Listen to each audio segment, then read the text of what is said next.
probably know this person. Maybe you are this person. The fight gets intense. Voices rise and suddenly you hear, "That's it. I'm done. I'm leaving." And then, cut to 3 hours later, they're on the same couch, eating the same snacks, scrolling the same phone, asking if you still want noodles. So what is actually going on in the mind of someone who always threatens to leave, but never actually packs a bag? Let's go under the surface. For a lot of people, "I'm leaving" is not a real plan. It's a fire alarm. Inside, their nervous system is screaming, "This is too much. I can't handle this. I'm not safe." But instead of saying, "I feel overwhelmed and terrified that you'll hurt me or abandon me," they reach for the biggest, loudest line they've learned. "I'm out. I'm done. I'm leaving." Deep down, they're hoping that if they launch the biggest possible threat, the other person will finally notice how serious it feels inside. "Take me seriously. Stop scaring me. Prove you want me." They don't actually want to walk out the door. They want you to rush to it and stop them. They don't want distance. They want proof.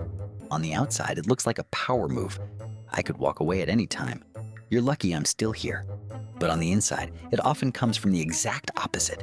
A deep, quiet sense of powerlessness. If you grew up in a home where adults exploded, where love was unstable, or where you had no say in anything, leaving becomes the only fantasy of control you have. It's like emotional nuclear weaponry. I can't make you listen. I can't make you care, but I can threaten to disappear. This is hostage psychology. I'm terrified of losing you, so I'll terrify you with the idea of losing me first. It's not really about leaving. It's about finally not being the powerless one. For some people, drama itself becomes a substitute for intimacy. Silence feels empty. Stable love feels suspicious. Calm feels like the moment before the earthquake. So emotional life turns into a roller coaster. High fight, high threat, high tears, high reconciliation. Threatening to leave spikes the adrenaline. Now it feels intense enough to prove this is real.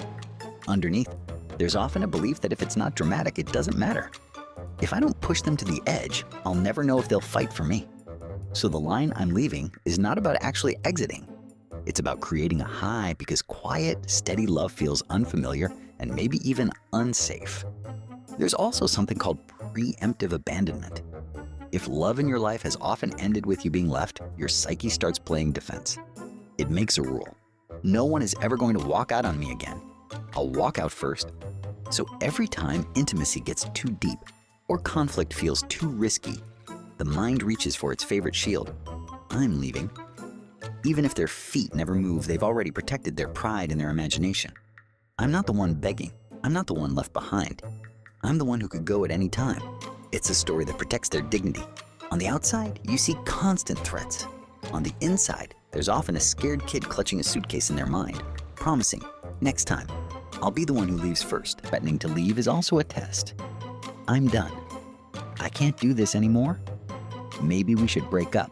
Translation: will you try to stop me? Will you beg me to stay? Will you prove I matter? They are outsourcing their self-worth to your reaction. If you panic and chase them, the story becomes, "See, I'm lovable." If you shrug and say, "Okay," the story becomes, "See, I knew I wasn't." But they can't admit any of that out loud. It would sound needy or weak, so they act like they're above it. "I'm tired of this. I'm leaving." You're the problem. Underneath the performance, they're not trying to exit. They're trying to avoid saying the raw, honest line, "I'm scared you don't really want me." In their mind, they often do leave. They imagine the dramatic exit, the suitcase, the shocked face, the total silence after. In their private fantasy world, they're powerful, clear, uncompromising. They walk out, never look back, and glow up emotionally, physically, spiritually, financially, instantly. But real leaving is messy. There's paperwork, money, housing, grief, loneliness, the loss of a shared identity. So they live in a split. In fantasy, they're always leaving. In reality, they're always staying. These threats are like tiny doors drawn on the wall. They look like exits, but you can't actually walk through them. It's more comfortable to have infinite imaginary exits than one real door that changes your whole life. Many people didn't even invent this pattern. They inherited it. Maybe they grew up hearing, "Fine, I'll just leave then. One day you won't see me here. That's it, I'm packing my bags." Lines spoken by parents who never moved an inch. As a child, you watch this. Threat, tears, silence. Then everything goes back to normal. The psyche quietly takes notes. This is how adults fight. This is how love works. This is how you show you're serious. So later, when they feel cornered, those words jump out of their mouth before they even think. That's it, I'm done. They're not just acting like themselves. They're replaying an old family scene, just with new actors. Underneath all of this, there's often a deeper fear that has nothing to do with the partner at all.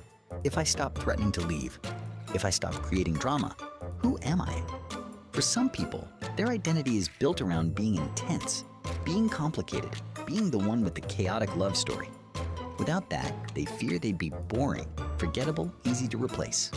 So the relationship isn't just a relationship. It's a stage where they can be the tragic, powerful, dramatic figure. Threatening to leave keeps the show going. Actually leaving, or actually staying and working on it, would mean stepping off stage and living like a regular human being. That can feel much scarier than shouting, "I'm done" during an argument. But here's the cost. If you cry, "I'm leaving" all the time, you run into the same problem as crying wolf. At first, it shocks the other person. Then it hurts. Then it exhausts them. Then it just goes numb. Eventually, the partner stops chasing. The threat loses power. Resentment quietly builds in the walls of the relationship. You end up with two people, one pretending they might leave, and one pretending to believe them, while both slowly trust each other less. What was originally meant to keep love alive by making it urgent slowly kills love by making it unsafe. If you recognize yourself in this pattern, it doesn't mean you're a villain. It usually means you were never taught how to say, "I'm scared." You never felt safe enough to say, "I need." You don't fully believe you would matter if you didn't make everything dramatic. Threatening to leave is a clumsy way of saying, "Please see how much this hurts me. Please show me I matter enough that you'd fight for me." The grown-up version of that isn't glamorous. It sounds more like, "I'm not okay. I don't want to leave, but if this doesn't change, I will have to. Can we be honest about that together?" No slammed doors, no suitcases, no cinematic soundtrack, but it's real. If you're with someone who keeps threatening to leave but never does, or if you're the one always announcing departures you never take, remember this: real power isn't in threatening to go. Real power is in clearly choosing to stay and do the work, or to leave and mean it, without turning your love life into a constant airport announcement of flights that never actually take off.